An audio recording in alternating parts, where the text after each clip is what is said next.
Hey guys, Will here with W.T.F car reviews, and today we're reviewing the all-new 2024 Toyota GR86 Premium. And big thanks to T and the rest of the management and staff here at Toyota of Tampa Bay for helping make this review possible.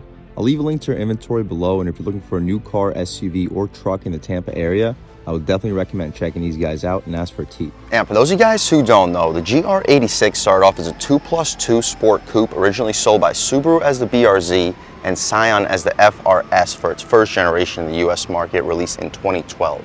For 2022, Toyota decided to release their own version of its second generation platform as the GR86 that you see here. And for 2024, the GR86 is available in a more performance-oriented Torino edition, with its upgrades available throughout all trim levels for the 2024 GR86. The 6-speed manual transmission that we have here also gets a new adaptive cruise control feature, lane departure warning, and auto emergency braking. The base price for the 2024 GR86 is $29,000 up to the Torino, which starts at $35K. And here we have the Premium with a $31,000 base price. What else do we get for that money? Let's jump right in. So up front, first thing we notice are these adaptive LED headlamps. That's available for the Premium and up, not available on the base, and they look really cool with an LED daytime running light and dual projectors for the high and low beam with black headlight housing. Toyota badge right up front, really clean looking front end with a panel housing your advanced safety features, and a Toyota badge right up front, and GR in the upper right corner. Functional airflow in both corners. I kind of see a little bit of a Nissan Z theme here when it comes to exterior styling. When it comes to performance, this is a very unique feeling sports coupe.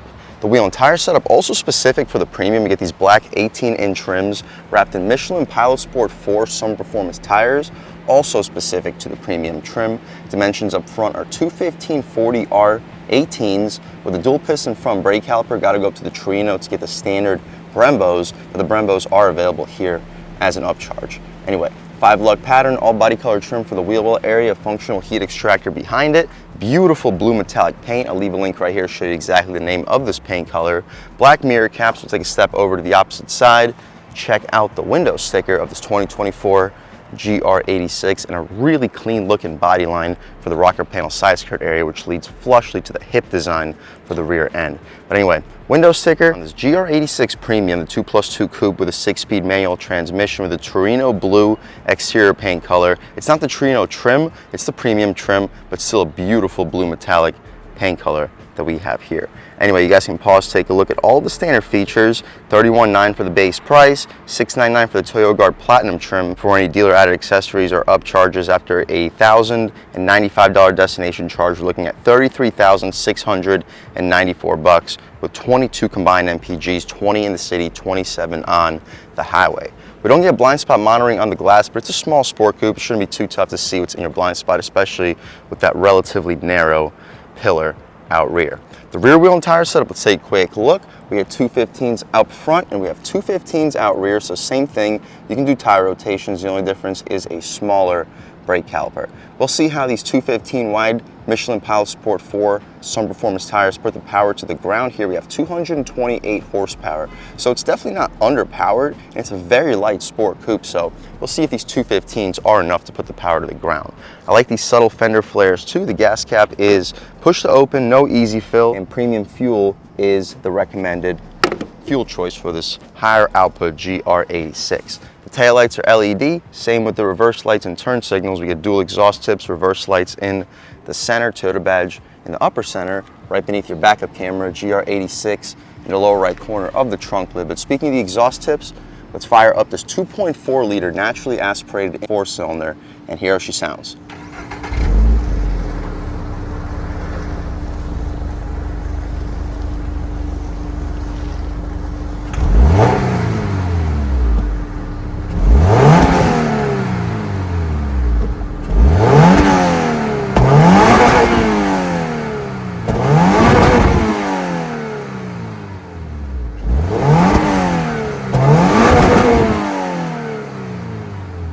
Alright guys, that was the sound of the 2.4 liter D4S Subaru Boxer engine sold by Toyota for this 2024 GR86, and it sounds pretty good. With a 7,500 RPM redline, it is a screamer, cranking out 228 horsepower, 184 pound-feet of torque, made it to a 6-speed manual transmission, sending the power to the rear wheels. You can expect 0 to 60 as quick as 5.4 4 seconds. That's what Car and Driver tested this car at. So no joke when it comes to performance. As you see, strut tower braces, which should help stiffen the chassis tremendously and help the handling as well. The hood feels extremely light. Shutting this hood right up, we can take a step back, walk around this 2024 Toyota GR86 one more time. Let's take a step inside and see what we get with the premium trim, which is about 2,000 bucks above the base. Taking a step inside, we get smart access for the driver and a front passenger. Up top, we get this Alcantara trim, hard plastic for the actual door panel, and some gushy soft leather for the armrest. We get hard plastic in the center with some soft touch for where your arm will often bump into. We'll turn these lights back to auto so the car's not yelling at me. 2-window auto one touch, 4-way adjustable mirrors, solid cup holder for storage with some additional storage behind this grab handle. 8-speaker sound system, that's an upgrade compared to the 6 that you get on the base. It's not a Bose or a JBL or anything like that, but still a very solid sound system. I forgot to take the plastic off of these seats. I'll catch right back with you. All right, guys, so the seats here are really premium for a $30,000 base price. Very good bolstering notch. Alcantara microfiber in the center with leather stitching for the actual bolsters. Not power seats, but they're fully adjustable. You can recline, drop, lift, and slide them all with latches. And again, the shape is perfect. Even for someone weighing 190 to 200 pounds, I fit in these seats with no problem.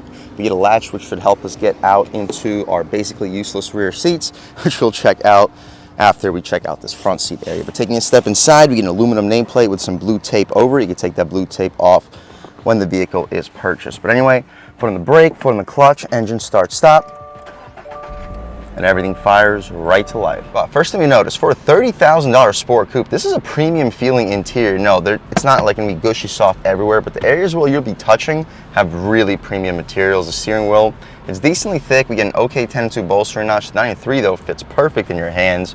GR underneath, the horn area is rubberized. The horn itself, loud and aggressive. We don't get dual pane windows, but it's a pretty thick single pane of glass. On the left side, you can hang up and answer your phone calls, volume and skip, AM, FM, and Sirius.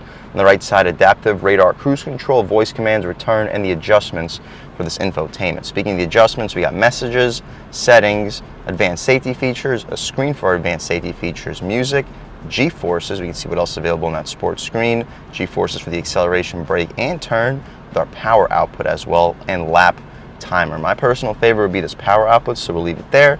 In the center, we get a 7,500 RPM tach, digital speedo in the center. On the right side, outside temp, clock, coolant temperature, and the fuel level. We get a tilt and telescoping steering wheel. That is appreciated. On the left side, interior brightness, trunk release, and hopefully you get a good look at your 3 aluminum outline pedals. You get a nice Camaro style air vent control. The dashboard is all padded trim, and above the actual gauges, we get more of that suede Alcantara. This is a premium interior for the price point. 2 air vents, hazard in the center. We get our 8-inch touchscreen. No navigation, but we get Apple CarPlay and Android Auto, and you guys can see everything that we have available. Apps, cool, really not a whole lot with shortcuts with hard buttons. Beneath that, engine start, stop, dual zone automatic climate control with sync, and more of your hard button controls underneath. That is appreciated. 6-speed manual transmission. To go into reverse, you got to lift this notch up, clutch all the way to the left, push forward, and now we're in reverse. The backup camera, decent resolution. We get guidance lines and trajectory. Definitely can't complain, and you don't have to lift anything back up to go into neutral. It just slides right back off the clutch, park and brake on. Cool. We get some soft materials for your knee will often hit. That's also appreciated. Traction control off. You can turn off the traction control with track mode as well. 2 heated seats, no ventilated seats. Not even the top trim gets ventilated seats. All hard plastic over here for your arm will often rest, but you can shut up these cup holders, and it's very soft padded leatherette trim. 2 cup holders with a pass-through, good spot for a phone or a wallet. We get 2 USB-A ports, or I believe, yep, 2 USB-A ports, and an aux port right next to it. Hopefully I can show you guys. There we go. Cool. But shutting this right up, it allows you to have a nice soft area for your arm. Hard plastic above the glove box. We can open up the glove box. It is damped, not lined in felt, but it's large. You'll fit 20 license plates in there with no problem. 2 pairs of shoes. We don't get a frameless or auto dimming rear view mirror. Got to pull this flappy thing to dim it. I like the materials for these visors, and we got a strap that's nice for like your license and insurance information. The interior lights do not appear to be LED, but they still do the job. SOS, info, no sunglass holder, and that's about it for the front seat of this 2024 Toyota GR86. Let's hop out back behind my seat settings without adjusting anything and see if it's even remotely possible to fit in the back of a GR86. Like, I honestly don't see how I could possibly fit back there. Let's go over to the opposite side, do some adjustments, because yeah, a little over 6 feet tall is just quite not possible. I didn't mention this rear spoiler also looks really cool. But anyway, to hop out into the second row, move my water bottle, move my bag, and I'll take a seat right here, show you what the second row seat space would look like. Okay, so with my knees just about in the dashboard area, let's hop out in the third row. And no, that is not a comfortable seating position at all at 6 feet tall. But no, it does not seem like I'm gonna be able to fit even with the front seats adjusted. My knees are completely in the seat. My feet don't even have an inch to breathe, and my head is jabbed into the ceiling. So unless you're putting like a 5-year-old back here or people that you just absolutely can't stand, there's absolutely no chance you're fitting 2 adults back here. Maybe if one lays across, but how would you fit 2 if someone's feet are across? Overall, guys, if you're looking to fit somebody in the back seat of a sport coupe, this 2024 GR86 is just probably not the sport coupe for you. But if you're just looking for a back seat for storage, throw some golf bags, throw some car accessories back there, that is a lot more spacious than, say, a Supra, which is just a 2-seater with really nothing going on back there. Same with like the Nissan Z. Before we take this GR86 out for a drive, let's check out this cargo space. Decent size opening, definitely larger than a Camaro, but the actual trunk space, pretty small. I would expect you to fit 1 Costco box back here, and that's about it. TV, you'll fit maybe a 40-inch, and that's if you fold the rear seats down. I'll leave a link right here to show you exactly how much cargo space is back here. That's definitely not the reason you're going for a GR86, but still spacious enough to fit what you need, and you have that back seat to fit some more stuff. That's about it though, guys, for the inside and outside of this 2024 Toyota GR86. It is a beautiful sport coupe, and it's pretty loaded with features here in this premium trim with a relatively friendly base price under $32,000. Performance-wise, with this naturally aspirated 2.4-liter Subaru Boxer engine cranking out almost 230 horsepower, let's take out this 2024 Toyota GR86 out for a drive and see what it's got. All right, guys, now we're just about seeing everything we need to see with the inside and outside of the all-new 2024 Toyota GR86 Premium. Let's take it out for a drive and see what it's got. My first impressions, the engine note is pretty throaty, especially in the mid RPMs. You'll see if it picks up a little in the high RPMs. Shifter feels nice and notchy, just like it does in the Supra. Clutch feels easy and predictable. So does the throttle. We're still in just regular mode. We'll try it out in track. But in normal mode, steering feels good, throttle feels good. Ride quality, it's a little on the bumpy side, but it definitely soaks up the bumps good for a sport coupe.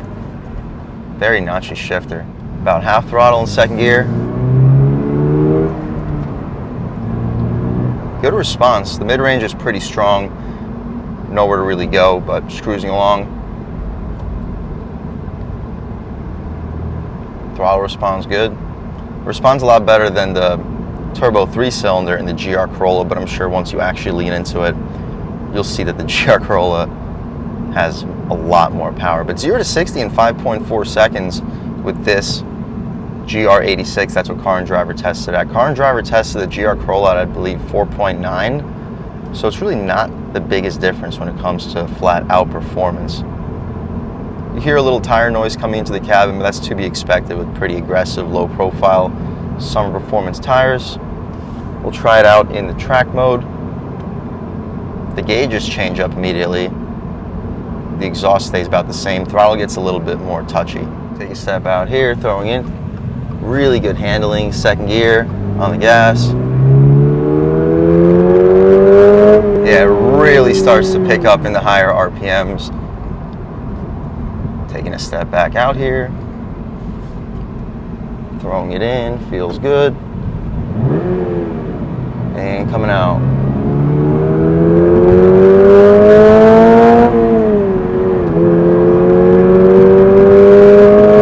Yeah, guys, it feels really quick. It's not going to blow you away in terms of performance, and on concrete pavement, yeah, you start to hear a little bit more through the cabin when it comes to road noise, but as far as a performance coupe, it feels really well balanced. In 6th gear, we still have plenty of torque for passing power. No, it's not quite as strong in 6th gear as the turbocharged Supra or GR Corolla, but for an inline 4-cylinder, flat 4 I mean, not an inline, this is a really strong power plant. And since this is a manual transmission, although we're in track mode, we control the transmission, so it's not like we're losing our overdrive gears. And because of that, I think I would leave it in track mode permanently, at least in good weather conditions, because it does limit your traction control. I would leave it in track because you get sharper throttle, sharper steering feel, and that's why you're going with a performance coupe in the first place. If you're looking for a seriously well-balanced performance coupe that can get you to 60 in the mid 5-second range and starts around the $30,000 to $35,000 price point, this GR86 really is a great way to go. All right, guys, one more time. We can lean into it in 2nd gear, about half throttle.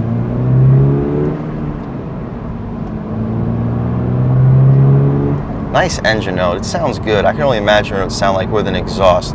Overall, guys, as we said, if you're looking for a performance coupe starting around the $30,000 to $35,000 price point, this is a great balance of a planted performance feel without being overkill. You're not going to have a 3-liter turbocharged engine like in the Supra, cranking out basically 500 horsepower doing 60 in the mid 3-second range here, and you're also not going to have a $70,000 to $80,000 base price. At less than half the cost, you can have almost all the fun as you would in that Supra, because let's be honest, you're not going to be using all that power on a day-to-day basis. With this 228 horsepower flat 4 with 184 pound-feet of torque, you can literally use all that power and not break the law too badly while still having a really thrilling sensation of speed. If that's what you're looking for, guys, I would definitely recommend checking out the 2024 GR86. And a big thanks to T and the rest of the management and staff here at Toyota of Tampa Bay for helping make this review possible. I'll leave a link to your inventory below, and if you're looking for a new car, SUV, or truck in the Tampa area, I would definitely recommend checking these guys out and ask for T.